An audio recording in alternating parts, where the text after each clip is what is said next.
عليم حكيم ولا حول ولا قوة إلا بالله العلي العظيم. قال رب اشرح لي صدري ويسر لي أمري واحلل عقدة من لساني يفقهوا قولي.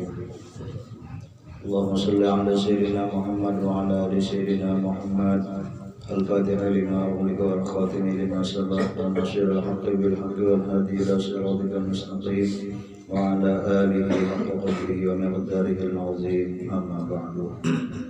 Yang sama-sama kita hormati dan kita muliakan para alim ulama, guru-guru agama, tokoh agama, pemuka agama, tokoh masyarakat, bapak-bapak, ibu-ibu, hadirin wal hadirat, jamaah salat subuh rahimakumullah. Alhamdulillah kita sudah berada di tengah-tengah daripada bulan Ramadan, yaitu malam ataupun hari yang ke-15 daripada bulan Ramadan.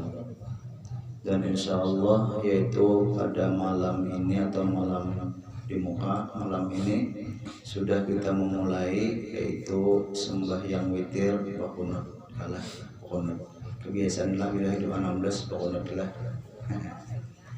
hukumnya adalah termasuk sunat ab'ad.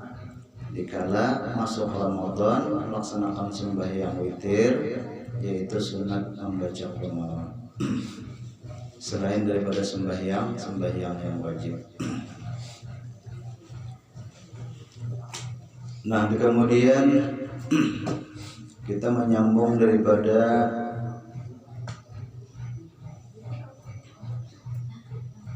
kajian kita,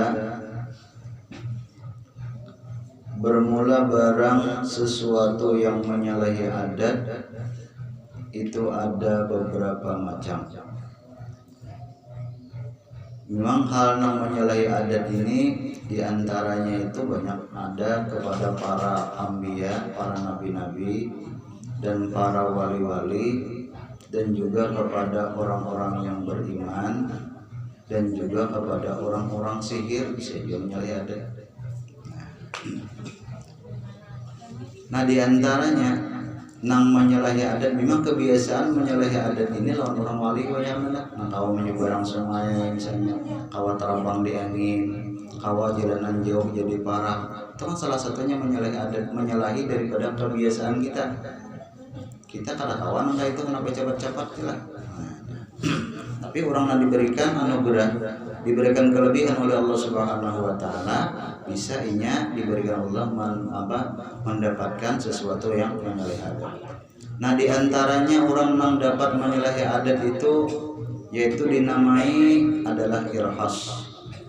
Irhas yaitu barang yang menyalahi adat sebelum nabi itu diangkat menjadi rasul ataupun menjadi nabi.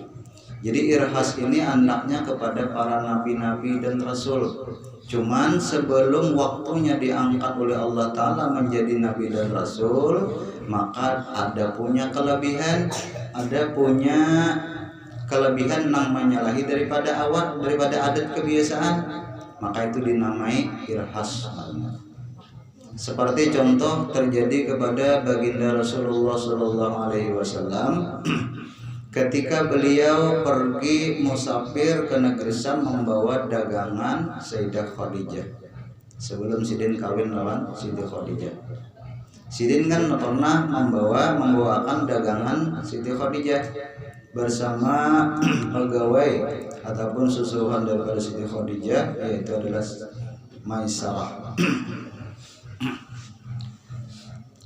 Nah, di situ Sidin selama di perjalanan dari Makkah menuju negeri Syam itu beliau selalu dinaungi oleh awan. Artinya kada pernah karena matahari, selalu berjalan karena diiringi oleh matahari, harus tanpa oleh awan. Jadi kada kepanasan Nabi itu. Artinya salah satu kelebihan Sidin tuh. Nah, kalau kita misalnya pas bila hari hujan kada sing basahan, berarti ada jauhnya kelebihan gitu. Nah, ngomongnya siapa harus tahu ya. Cuman kita kada nabi, itu kan. Nah, jadi sebelum nabi itu diangkat menjadi nabi dan rasul, maka diberikan kelebihan yang lain daripada orang lain, maka itu disebut dengan irhas.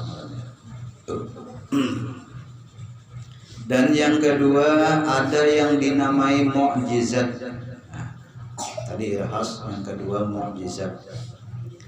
Mukjizat ini perkara yang menyalahi adat sesudah diangkat para nabi dan rasul itu menjadi nabi ataupun rasul. Artinya sudah diangkat Allah Ta'ala menjadi nabi dan rasul. Karena para nabi itu sudah dinyatakan seperti contoh kepada baginda Rasulullah SAW. Beliau sejak berumur 40 tahun lalu sidin diangkat oleh Allah Ta'ala menjadi nabi dan rasul. Kayak itu juga tuh para wali itu juga. Artinya apa? Orang tuh diangkat menjadi seorang wali besar. Minimal misalnya wali gaus ataupun wali kutub. Itu umur sidin tuh pasti sudah berumur 40 tahun. Nah, lain pun wali-wali biasa, misalnya wali abdal, wali autad, nah wali nujabah, nah itu bisa aja mulai lebih halus-halus sudah diangkat jadi wali. Atau sejak dari dalam paruh. Cuman kalau sudah menjadi tintok titel wali kutub, wali yang bujur-bujur di atas pangkatnya itu, maka itu sudah berumur 40 tahun. Nah, atau lebih misalnya. Nah, begitu juga para nabi dan rasul diangkat menjadi utusan Allah, membawa risalah daripada Allah Subhanahu wa taala. Mereka itu sudah berumur 40 tahun. Nah, bila sudah nabi dan rasul itu diangkat menjadi nabi dan rasul sejak umur 40 tahun, maka ada punya kelebihan nang menyalahi daripada adat kebiasaan itu, maka dingarani itu ngaranna mukjizat. Nah, jadi kita supaya jangan takut huruf pengaminan duit ya loh. Jangan takut huruf. Nah, seperti contohnya yang terjadi kepada Nabiullah Musa alaihi salam, yang mana beliau diberikan oleh Allah Ta'ala satu tongkat, yang mana tongkat itu bisa menjadi ular yang besar. Nah, karena pernah terjadi ketika Nabi Musa ini asal-asalnya itu kan digaduh oleh Fir'aun, digaduh oleh bini Sidin, nayanya benar sayang benar Siti Asia. Nah, karena dapatnya Nabiullah Musa itu dapatnya di laut, terdampar di laut di sebuah wadah kayak kita yang nggak pakai jojokongan. Cuman karena Allah memelihara lah selamat di lautan itu. Akhirnya terdampar ke pinggir melihat Nabi Fir'aun, bukan Nabi Fir'aun, maaf, melihat bini Fir'aun. Nah, lalu dibawa ke istana. Maka pengumuman Raja Fir'aun nih, artinya bila ada anak laki-laki dibunuh, bila ada lahir anak laki-laki dibunuh. Karena itu mengisyaratkan pacang meruntuhkan lawan kerajaanku, lawan pacang meruntuhkan lawan kerajaan, lawan ketuhanannya, karena Fir'aun sudah mengaku Tuhan. Nah, lalu saat itu dapat anak itu tadi, lalu jauh Fir'aun bunuh sudah itu. Tapi ujar nam gini, bisa dibunuh-bunuh nih tuh anak tahagen, ada bapak lain kada ada melahirkan itu. Tapi mau dipikir-pikir, orang kada ada melahirkan, ada anak siapa pasti ada yang melahirkan itu. Nah, cuma itulah karena Allah Ta'ala sudah yang mengatur, maka lama Fir'aun. Nah, lama Fir'aun. Dia sudah gaduh sampai genap. Akhirnya Nabi Musa ini karena orang yang paling tangkas, yang paling kuat, paling jaga kita tuh paling kencang. Nah, dalam riwayat Nabi Musa ini bila sidin sarik keluar kemarahan sidin itu bulawak sidin itu keluar, walaupun baju yang kayak becak andalnya tembus. Nah, jadi pun sekali menampar dia mati salah manusia. Berbiasalah. Nah, ketika itu kejadian selalu membuat keonaran artinya bila ada bakal lahir di pasar-pasar Nabi Musa bakal lahir. Akhirnya disariki, diusir, disuruh berjauh pada kerajaan. Lalu akhirnya lari keluar. Ada kisah lagi, kisah Nabi Musa ini bahwasanya orang mempacang menghancurkan kerajaan Fir'aun. Lalu lawas kejadiannya raja ini hendak mengadakan suatu apa ngaranna kita tuh pertarungan, karena di zaman itu manusia adalah zamannya zaman sihir, zaman bubuhan anak buah daripada Firaun itu semuanya adalah ahli sihir. Maka ujar Firaun, siapa-siapa yang paling hebat ahli sihir-sihir ini kumpul bertaan, artinya kita tentukan siapa yang paling harap.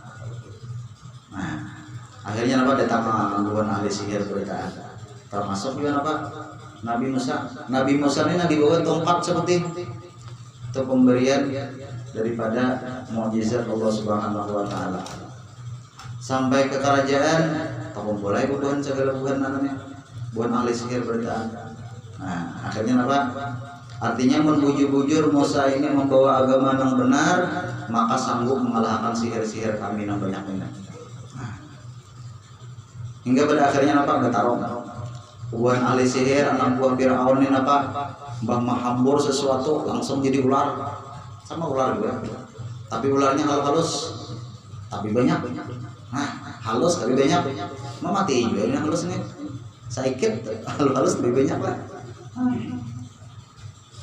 Firaun takurhing melihat ada depan di Firaun sambungin deh. Nabi Musa disuruh, ayo Musa, ayo pas awak mengalahkan lawan sihir-sihir kami. Kemudian Nabi Musa, saya berdoa Nabi Musa dan Allah Subhanahu wa taala memohon, ya Allah berikanlah petunjuk kepada ulun supaya kau mengalahkan mereka ini dengan kehendak Engkau.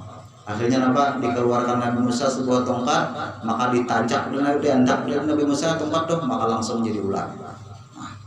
Ularnya ulang ganal benar. Maka disuruh oleh Nabi Musa, wahai ular, masukkan ke dalam perutmu ular halus. Disuruh yang keluar banganga, masukkan lagi ular halus. Nah, akhirnya habis tentara buan ular-ular buan sihir Firaun kepada dan lawannya kalah sudah itu.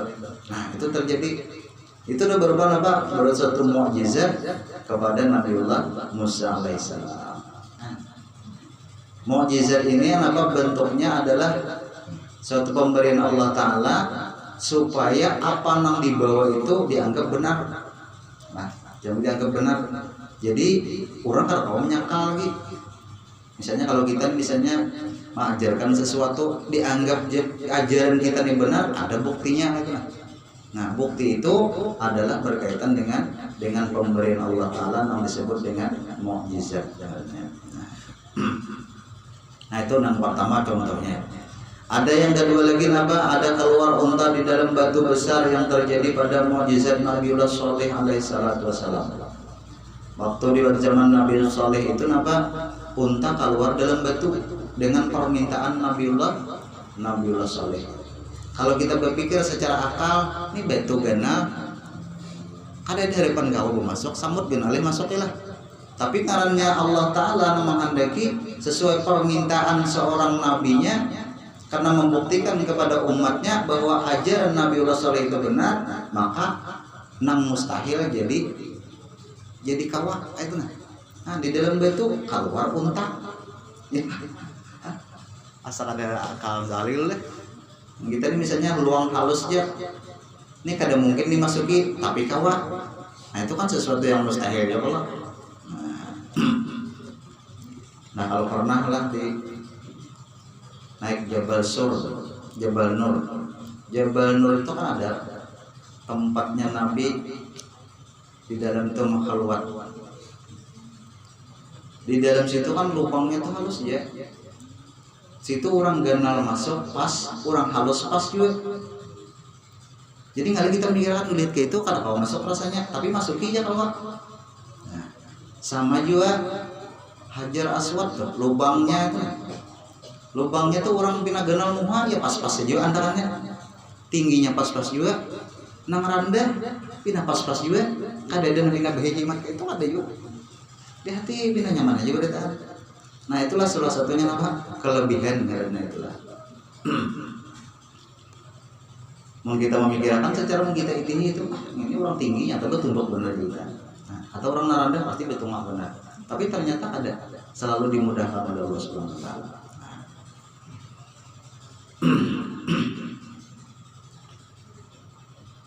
Dan lagi turunnya Maidah dari langit beserta bermacam-macam makanan di dalamnya, dan juga dapat menyembuhkan penyakit yang berat-berat dan menghidupkan orang yang mati dengan izin Allah Subhanahu wa taala, yang terjadi pada mukjizat Nabiullah Isa alaihissalam. Nabi Isa itu sering dituruni suatu talam yang penuh isinya dengan nikmat daripada Allah Subhanahu, isinya daripada makanan-makanan. Dan pulang sidin segala keistimewaan sidin itu mampu menghidupkan orang yang mati. Bila sidin berdoa minta hidupkan, maka akan hidup. Itulah mukjizat yang diberikan Allah Taala kepada Nabi Allah Isa. Nah, adapun kepada Nabi kita Muhammad sallallahu alaihi wasallam itu adalah ketika sidin diminta oleh orang-orang Quraisy membuktikan agama Islam itu adalah benar, maka sidin diminta untuk menurunkan bulan. Dan bulan itu pulang supaya pecah di tengah di hadapan sidin, kemudian mengucap syahadat di hadapan Rasulullah. Nah, mengucap asyhadu alla ilaha illallah wa asyhadu anna muhammadar rasulullah. Itu permintaan orang Quraisy. Tapi Rasulullah karena memang sudah dikehendaki oleh Allah Ta'ala, maka Rasulullah langsung berdoa, sembahyang 2 rakaat, berdoa dan Allah Ta'ala, ya Allah, langsung sini mengangkat tangan. Ya Allah, sesuai permintaan umat-umatku, turunkanlah bulan itu ke hadapanku nih, dan pecahkan 2 ya Rasulullah. Kemudian mengucapnya 2 kalimat syahadat. Dek spontan dengan itu langsung bulan turun. Langsung pas di muka sidin pecah 2 langsung bulan itu belah 2. Yang satunya masuk ke dalam lengan baju sebelah kanan, yang sebutingnya masuk dalam lengan sebelah kiri. Masuk ke dalam baju, akhirnya keluar dari dada. Langsung keluar di hadapan orang, menyatu, lalu mengucapkan asyhadu an la ilaha illallah wa asyhadu anna muhammadar rasulullah. Artinya membuktikan bahwasanya syahadat kepada Allah dan kepada Rasul itu adalah benar. Tapi ngarannya orang Quraisy, ngaran hatinya kada sudah tertutup, kada deh nak percaya, malah pindah bakulir pada pulang. Nya ngalih mesti yang ngara itu tuh lah. Nah, sudah mulai takarasi yang itu lah. Ada mau ada, berarti mau hapon mau gitu. Nya ngalih mesti yang takarasi yang salah. Caranya takarasi yang bujur udah Bapak. Nah, itu mukjizat yang diberikan Allah Ta'ala kepada Rasulullah Sallallahu Alaihi Wasallam. Di antaranya lagi mukjizat yang diberikan kepada Nabi itu keluar air pada seluruh telunjuk Nabi. Karena di waktu itu ketika perang Hudaybiyah, pasukan ataupun tentara Rasulullah perang itu kehabisan banyu. Karena dia besi banyu nak memasak rawa. Kayak apa caranya nak berwudu kada kawa, nak minuman kada kawa, memasak kada kawa. Lalu Rasulullah di situ mengulurkan tangan. Nah, mengulurkan tangan. Akhirnya keluarlah di jari-jari Rasulullah ini banyu. Nah, kawa kita kayak itulah, nyamannya lagi kita alih lagi, nak betang lagi tuh Ayo kan sini biar berkah aja kita. Ada seikung aja udah kita kayak itulah.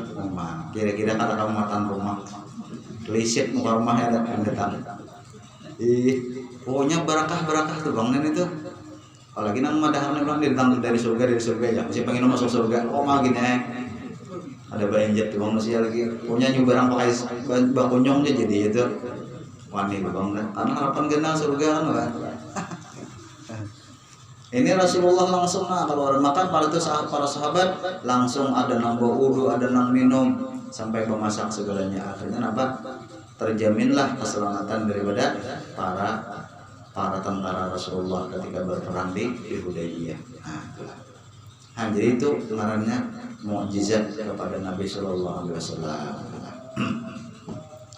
Nah, ada yang ketiga pulang, di antaranya perkara yang menyalahi adat itu yang dinamai dengan karamah.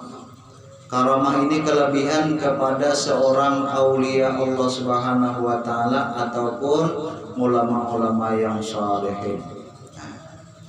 Jadi bila Anda ada kelebihan, kurangnya nih kada Nabi, berarti kepada seorang wali atau seorang ulama besar nang soleh, maka itu dinamai karomah.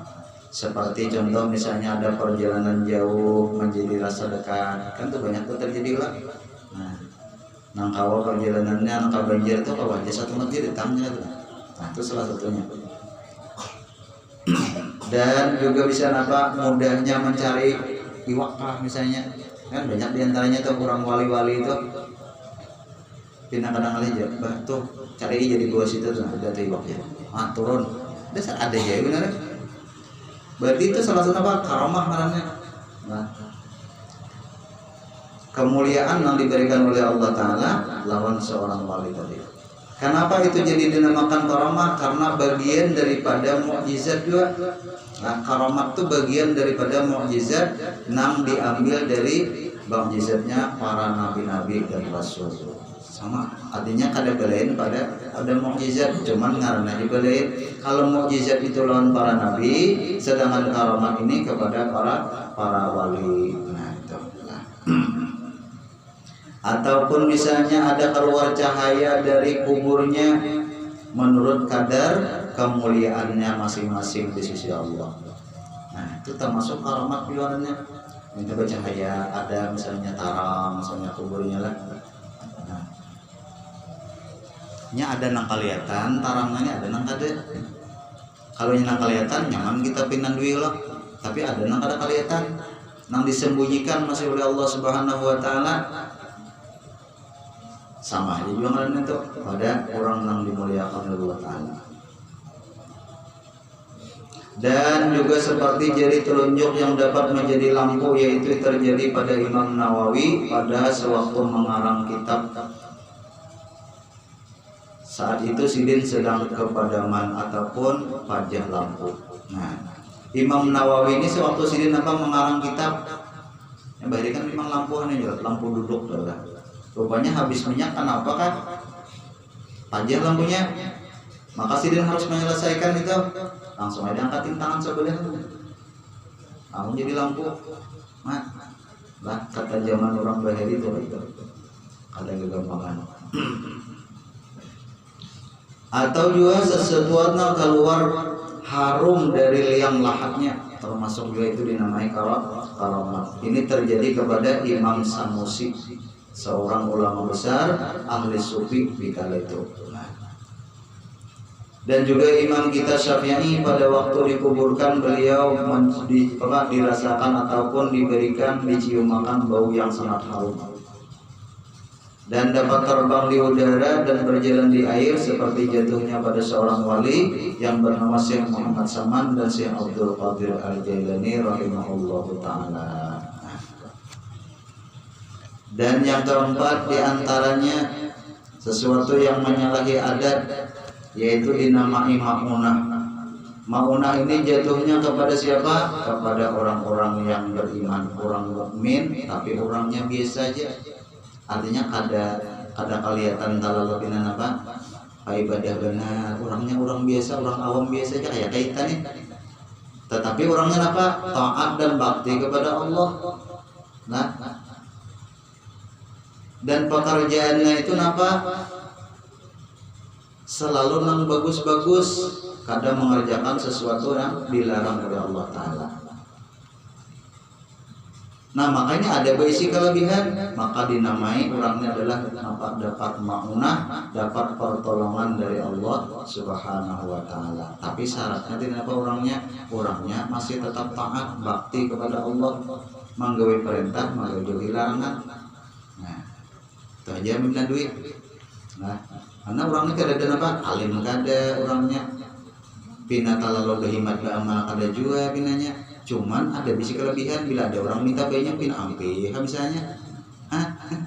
Jadi ini bila ada lah kita biasa orang minta bayinya beri aja. Orang dah tolong memberi bayinya supaya ampe sakit gigi. Nya kebanyakan minta bayinya bisa sakit gigi beberapa minta bayinya ini. Karena gigi ini pusing ngajarinnya, ada nyaman orang sakit gigi lah. Tabun cilak kejadiannya mira kurang bajiran gigi aja gencang aja tuh sarik. Coba itu orang sakit gigi nih kayak itu karena merenyot nih kan. Jadi kejadiannya apa? Siapa aja lalu tolong tolongi Pak Rena. Barangnya beri banyak waktu tawar kan apa? Kayak itu tuh kita tuh. Jadi udah kayak itu aja tolongi aja. Bila aja bina kabul sekali 2 kali berarti ada mau nah gitu. Bila. Tapi kita kadang mau nahnya, bang kita cari lah. Kadang mau nahnya. Cuma sekadar tahu aja. Maminan duit adanya dah. Nah, karena kita ini bisa tersalah ya. Ada tapi nanduin yang lain, tabadakan karamat juga, tabadakan maunah juga. Nah, lah.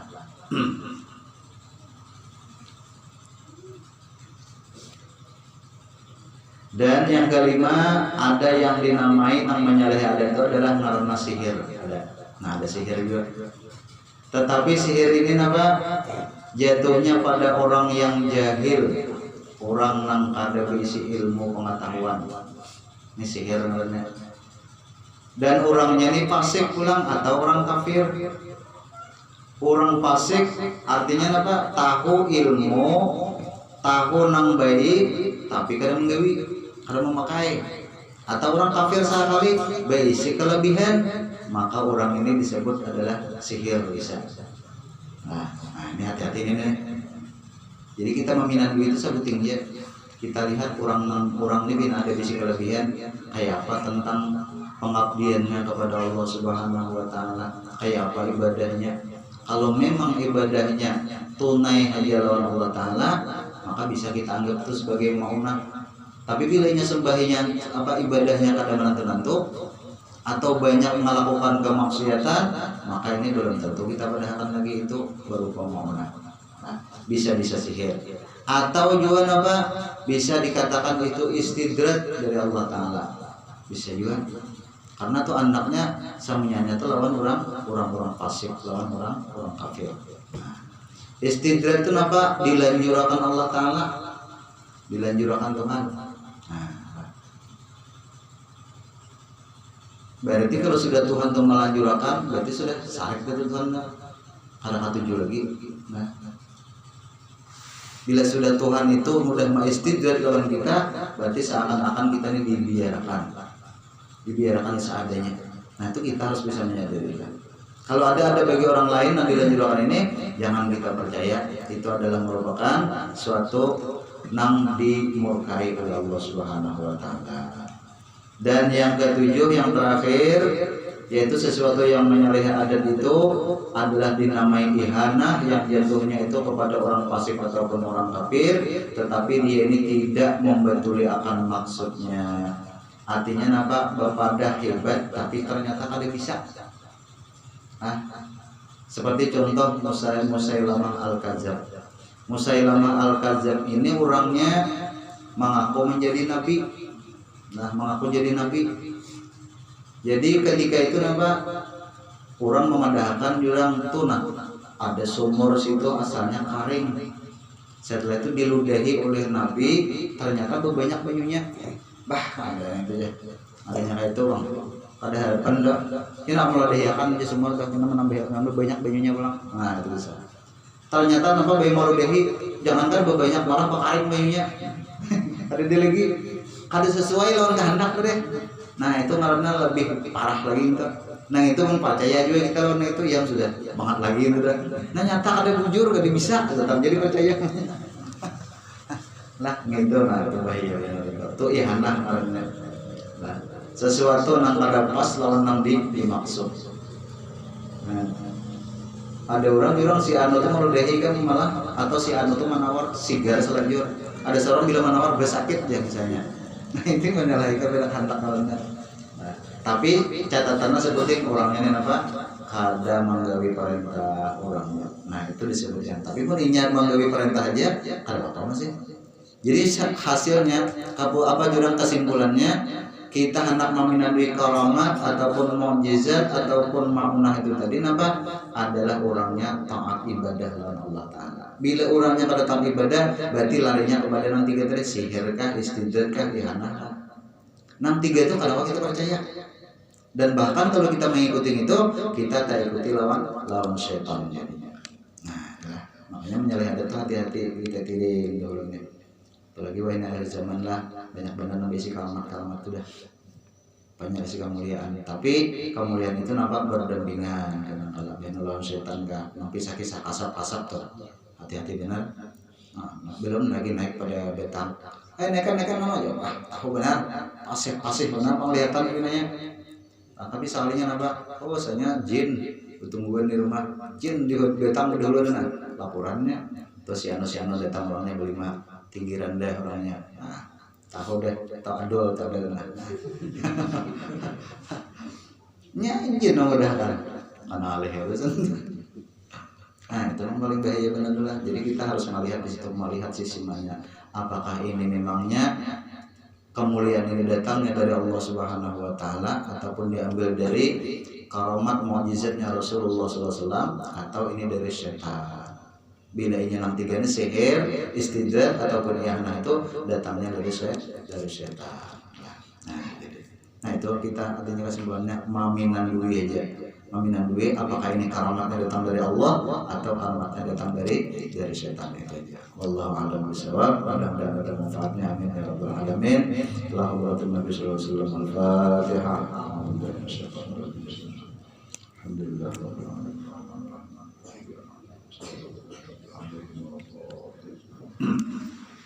Bismillahirrahmanirrahim. Alhamdulillah rabbil alamin. Allahumma shalli wa sallim ala sayyidina Muhammad wa ala alihi wa sahbihi ajma'in. Allahumma salli wa sallim ala wa la tansa barakatuhu alaikum wa rahmatullahi wa barakatuh. Rabbana atina fid dunya hasanah wa fil akhirati hasanah wa qina adzabannar. Sallallahu alaihi wa sallam Muhammad wa ala alihi wa sahbihi wa sallam. Alhamdulillah rabbil alamin.